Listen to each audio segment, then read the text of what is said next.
Hi, this is Dr. Greg Dorr from Bergen Chiropractic and Sports Rehabilitation Center, and we are back to the second half of our podcast with Dr. Doyle and Chris Dellafave.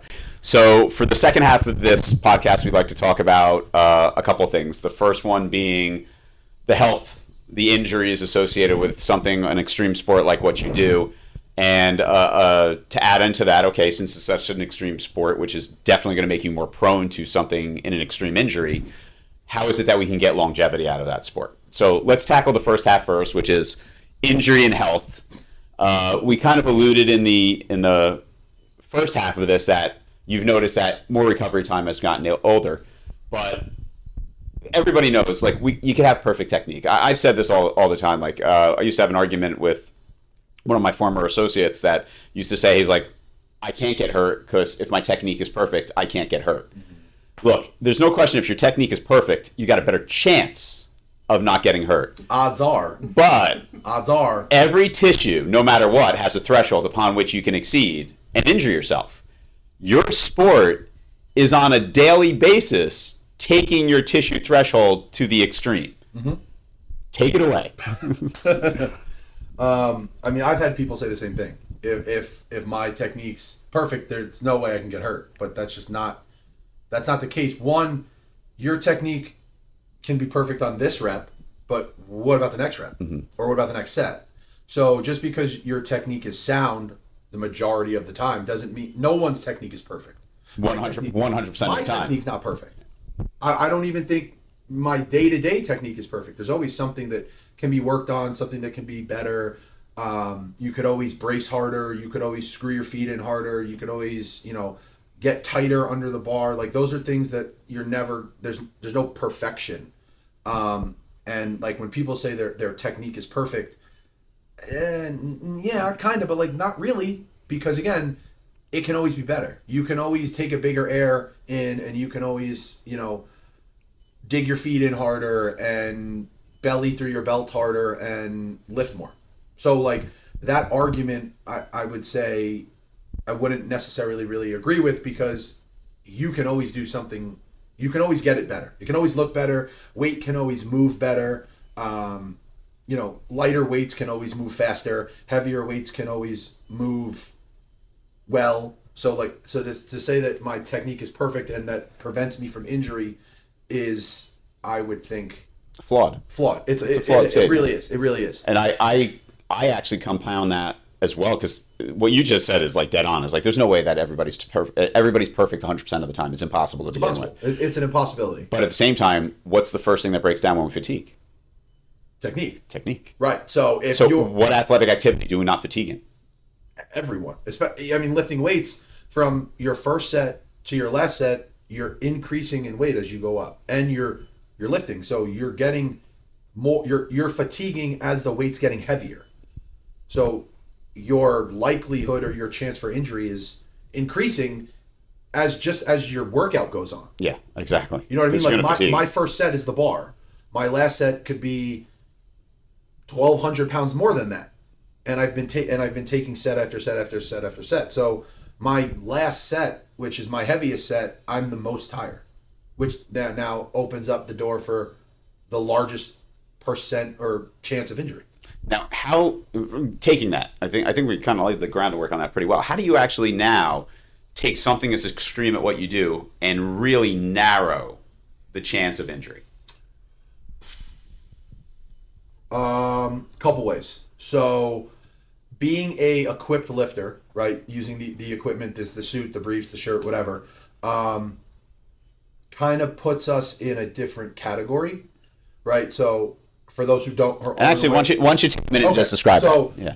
In powerlifting, there's really two major sides of it. There's raw lifting, which there's no equipment, where you only use a belt and wrist wraps, knee wraps, elbow sleeves. So there's some equipment, but nothing supportive. Mm-hmm. The other side of the sport, equipped lifting, which is what I do, is you are putting on almost like clothes essentially that allow you to lift more. So the three major ones would be briefs, like almost like they look like underwear, mm-hmm. A suit, which kind of looks like overalls, and then a bench shirt, which literally is a shirt that goes on. And that clothing allows you to lift 1, 2, 3, 4, 5, 600 pounds more than you would if you didn't have it on. So because we compete in equipped lifting, our raw lifting kind of takes a back seat. Not in the sense that we don't do it at all, but I know me especially, I'm not going to push my raw strength to a 9-10, right, RPE on an RPE scale, because I don't compete that way. And I know if something's kind of bothering me, my adductor, my IT band recently hasn't been feeling great, I'm going to put my supportive briefs on earlier so that I don't hurt something worse. And then putting on that equipment kind of allows you to still train, still progress, while not aggravating and not injuring yourself where there's a higher likelihood of injury, right? Like if I'm squatting heavy raw, there's a way bigger chance that I could tweak an adductor or tweak a hamstring than if I'm in my briefs, because the briefs are giving me support and protecting me almost. What about for your raw athletes? So my raw athletes, they obviously have to push in those, those more precarious positions without support, but their training looks a little bit different than equipped lifters, because they know that on meet day on the platform, they don't have those briefs on. They don't have that suit on. So they need to feel position and weight without the support in the bottom of lifts, so like the bottom of a squat and bottom of a bench. But then they need their training to work those bottom end positions. So like, for example, a lot of pause squats. I was just about to ask. For raw lifters, Okay. A lot of pause squats are going to train that bottom end and prepare them for meet day without really crushing their CNS overloading. A pause on a bench, something like that. Pause lifts are great to do that, because you're forcing the lifter to put themselves in a position where they're getting the least amount of support, and then just stopping and maintaining position and then restarting again to finish the lift. Now, from that perspective, I want you to talk more on the pause squat, because I mean, I've obviously known about, trained with it for a lot of years myself, but I want you to actually discuss where are the limitations. Like, so in other words, my max is here, my pause. So what would be my lift then if I'm doing a lot of pause training? I think there's not really if you have to do this, and this. There's always going to be the need to program accordingly to how the lifter feels. Mm-hmm. But if you take that out and you just say general, I don't think there's really a number where, let's say you squat 500 pounds, you should be pausing 300 pounds. Okay. I mean, I've seen lifters be able to pause at a much higher percentage of their 1 rep max because of the type of muscle they have, right? So I've noticed a more fast twitch lifter is going to be able to pause more than a slow twitch lifter, because they're going to be able to stop the weight, maintain position, but then be able to restart it again. So I don't think it's necessarily if you squat this, you should be able to pause this. I think that your pause lifts should be an accessory movement to your main lift, and that they should be, again, progressively overloading, just like your max effort movements. Are there, again, taking the adaptation of lifting to other sports, are there certain sports, certain positions even within those sports, that you think the pause training is that much more critical? I think pause training for athletes is huge across the board. I think every athlete in every sport could benefit from implementing pauses in their training. But I mean, there are certain, obviously, basketball players would more ballistic. I would say more ballistic sports, sports where you need to kind of like go right now. It's going to benefit more from pause lifting, because I kind of equate that as like an explosive movement, right? A dynamic movement. Even though you can pause squat heavy, it's still dynamic because you're starting and stopping. And that's kind of what I look at in terms of linemen. Yeah, like offensive linemen, huge. I mean, defensive linemen too. But again, receivers, Mm-hmm. running backs, like, so across the board, pause squats in football, beneficial. Soccer, Yeah, huge. There's nobody that's not. Basketball, huge. Lacrosse, huge. Obviously track and field, hockey. That's what I'm saying. Like, there's really not any sport where you're gonna say that kid can't benefit from being able to pause squat. I'm not saying that needs to be their number one thing that they do every week, every time they're in the weight room, but it should be implemented across the board for any athlete and any age, right? Like, pause squats would be something that you should 100% implement for younger lifters. One, because then they're going to be obviously getting more dynamic, more explosive. But again, what we said before, being able to control their body, right? If you're able to pause in the hole with any weight, really, outside of body weight, it's requiring specific muscles to be used. It's requiring your body to do specific things. And if you're not strong enough to do it, then there's obviously going to be a detriment to your athletic play. Now, jumping on that a little bit more, and at some point I'm going to bring Dr. Doyle into this as well. We had a podcast where we talked about ass-to-grass squatting. Okay. All right. And, again, what seems to be a theme I think is pretty consistent through almost all of our podcasts. There's absolutely nothing consistent. Like, in other words, it depends on who's in front of you. Yeah. Everything is always going to be a variation. There is no letter to the law. Everything has to be based on who is in front of you. Now, that being said, let's actually take those two together. The ass-to-grass squat and the pause squat at the same time. Mm-hmm. What's your theories? What's your ideas? Do you think that's a great idea? You think that's not a great idea? Or again, are we going to just throw out that same thing? It depends on who's in front of you and what they're doing. It does depend. It does depend on a lot of factors. I think mobility plays a huge role in being able to ass-to-grass squat, right? If you don't have the mobility in your ankles, you don't have the mobility in your hips to open up and actually get into that position, it's going to obviously put a factor on that.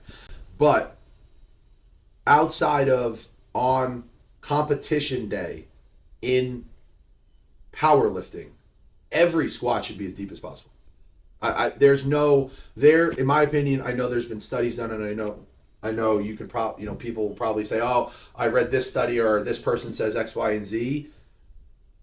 Stopping at 90 degrees or, in that range, I think puts more stress on your body than squatting all the way down. And you may be able, scientifically be able to say yes or no.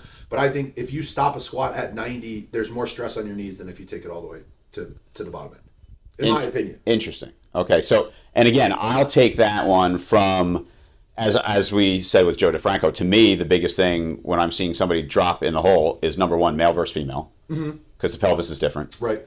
And number two is what you've already just said. What can their ankle do? What can their ankle do? So they don't have that dorsiflexion. That means that motion is going somewhere else. Most likely, it's going, what I've seen, most likely, if they don't have the ankle mobility, they are going to shift forward into their toes, and they're going to be, their first movement is going to be hips and butt up out of the hole. You get anteversion, and it shreds the labrum. Yep. And that's, what's the number one reason you see people stop lifting weights? The backwards. Mm-hmm. There's a reason for that. They're putting themselves in a position that's putting more stress on their low back than the other muscles, than on their glutes and their hamstrings, right? So eventually, like we said, there's a ceiling. You're going to get to that ceiling, and something's going to go. So I'm throwing you into that now. I know I've already kind of given a little bit of what I'm looking at, but from that standpoint of that combination, if we're talking about the pause squat, and again, we're using the squat just because we're talking about it, could be any lift, on top of extreme ranges of motion at the same time. Mm-hmm. Yeah, so I think that the best thing about Chris's gym especially is that he trains based on experience and what's worked best and where he sees great results. And what I've seen from going to his gym, if I'm talking on research, is there's some newer research coming out, setting aside squatting, but that what they really hammer in your gym is someone lifts, they lift to their max or their failure, and then they take a break. Someone else goes, and your lifters are really in the gym for hours because they're now showing that the more break you get in between your sets, the more muscle you build and the stronger you get. So with Chris's gym, one lifter lifts, they'll lift to their max, then they'll take breaks, someone else will go, and then they have that long break. And a newer study is coming out that's saying instead of doing the traditional 3 times 10, you get back into it after, 20, 30 seconds. It's better to do more of one set for as heavy as you can go to failure. And so I see that a lot with Chris. So he might not be able to speak on the research, but I feel like him training through his experience, now the research is backing everything that he's doing in his gym. All right, now let's also shift a little focus. We've talked about how do we mitigate the amount of injuries that we're going to get. What can we add in to make things better? How do we actually translate these lifts into sport-specific stuff? But let's go to the injuries. There's not a sport, and I this is, again, another Gregism that I've used. There's nothing wrong with getting hurt. There's something wrong with not doing something about it when you get hurt. Mm-hmm. That's when you're actually asking for... Doing the same thing and over and over correct, and over again and not fixing it. Chris, we've been together for a long time. 15 years. Yeah. We've managed a lot of different things on you over the years. Dr. Doyle is now wonderfully part of that process as well. Talk about it a little. Talk about what you've had to deal with. Again, maybe unique to what it is that you're doing as a powerlifter, but also from that same standpoint, that also means your recovery is very unique to getting back to what you have to do. Well, I mean, if you play a sport long enough, you're going to get hurt. I feel very, very strongly. I agree with you 100%. I feel very strongly about that. Obviously, if you're, and you could take professional athletes as well. Look at a 15-year pro or a 10-year pro in the NFL. They've probably done something along those 10 years to put them on the IR. Maybe they didn't need surgery. Maybe they didn't need, they didn't need to be opened up. But eventually, odds are something's going to go. Yep. If you do it long enough over a period of time. So that's what I tell people when they say, oh, another injury. Well, I'm doing it for 15 years, guys. I've been lifting weights since I was 14. So 2002 was the first time I ever picked up a barbell. So what's that? 23 years, yeah. Right? So 23 years, 4 days a week, every week for however many weeks that is, odds are something's going to go, right? And now I'm not saying that if you're just lifting to lift and you're not really competing or, that's irrelevant.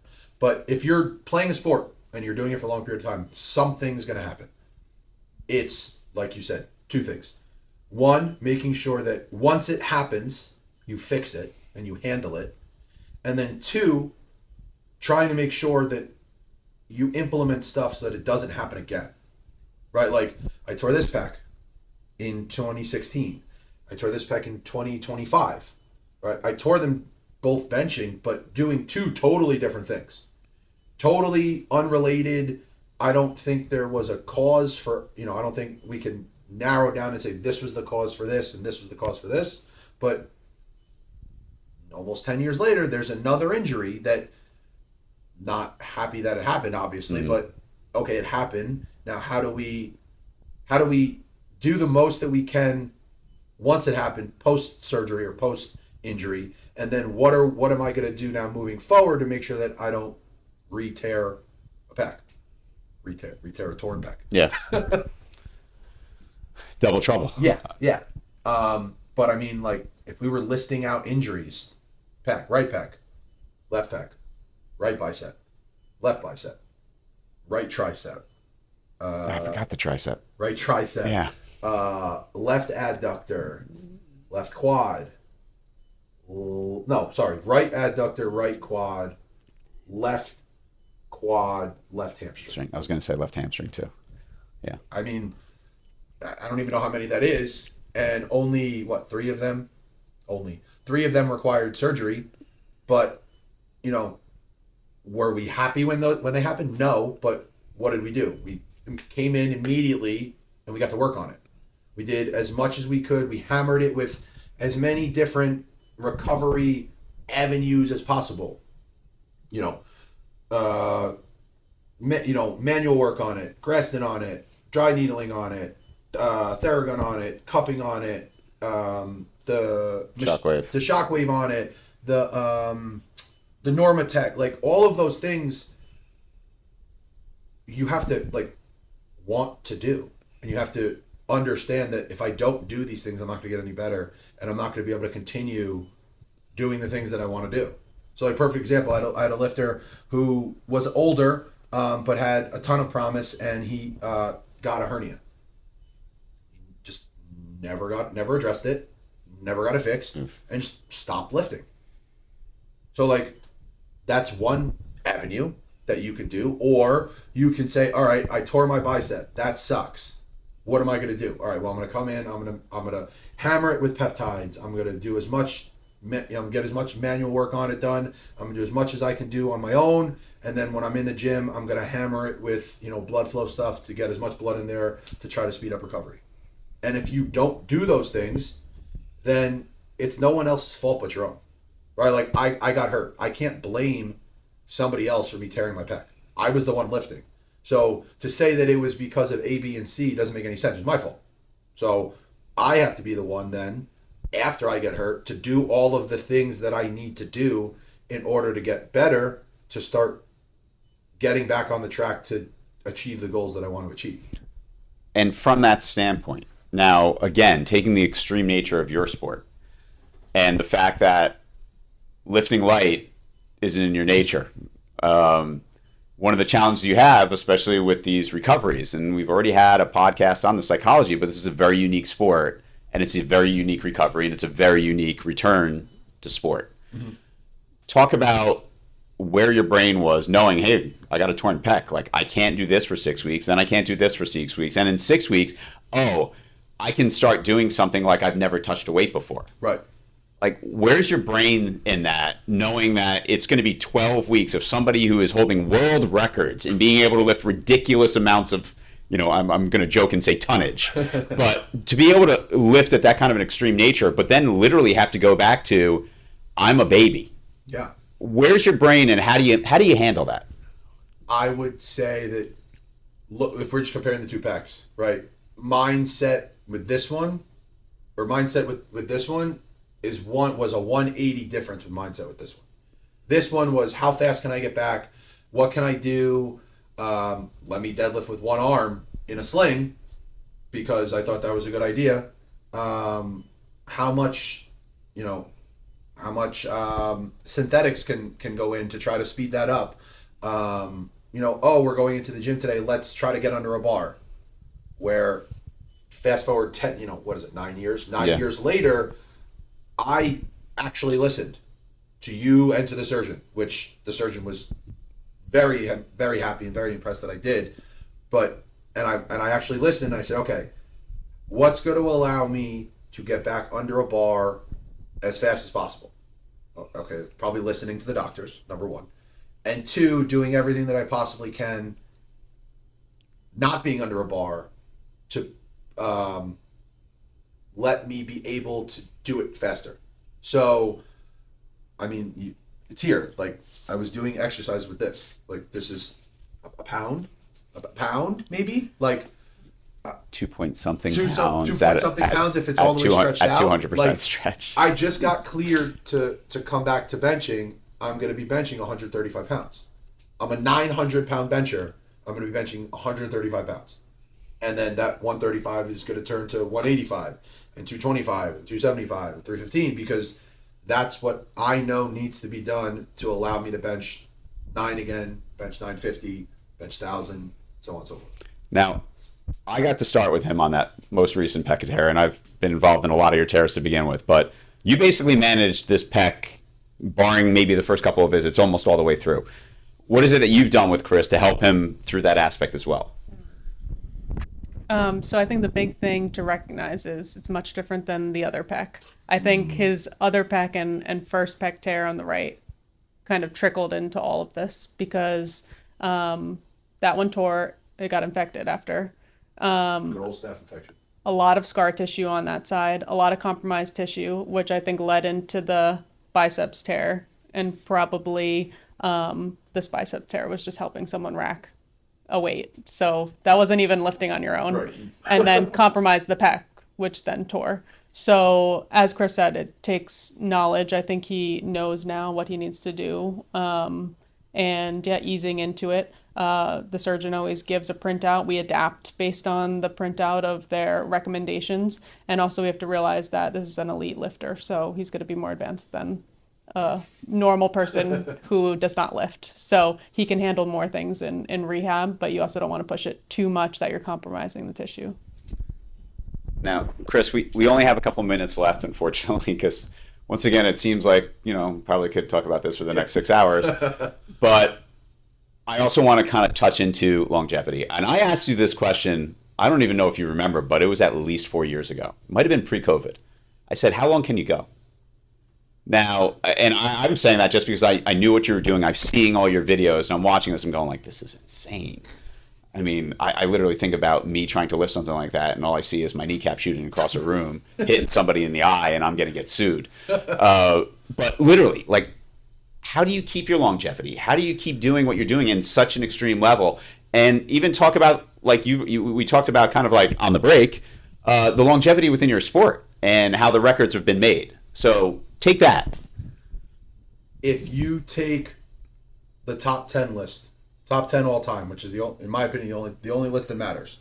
If you take the top 10 list, I'm going to say 8 out of the top 10 of those world records were broken by people over the age of 35.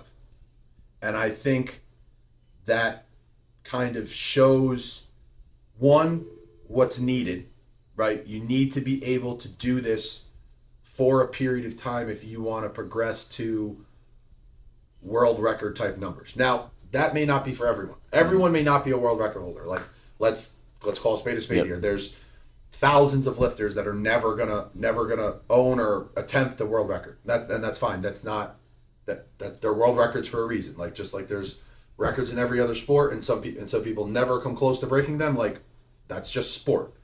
But I think that in order to be in a position to be able to come close to breaking some of these records, it takes years. And it's not something that you can just throw weight on a bar and say, all right, I'm ready to go, break the world record squat. Because like you said, if you're not ready for it, it will bury you literally into the ground. Like, literally into the ground.